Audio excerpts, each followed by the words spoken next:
Իշխանության նախաձեռնած խլելը նորաձևը օպերացիան բազմերանգ դրսևորումներ է ստանում,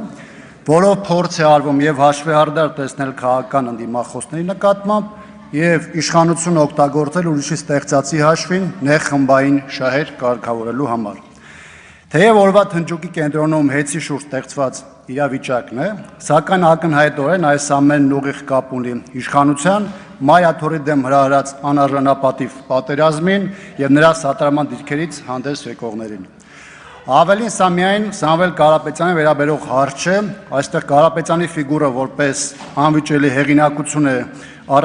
առաջին պլան բերվում, մյուսներին ազդանշան ուղարկելու առայն, որ իշխանությունն իր կառուցած բռնատիրությունը պաշտպանելու ճանապարհին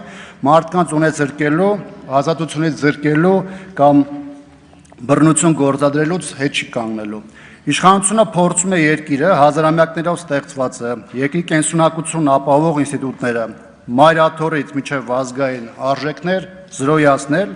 ու ճանապարհ բացել փլատակների վրա հավերժիժղելու իր գաղափարների համար։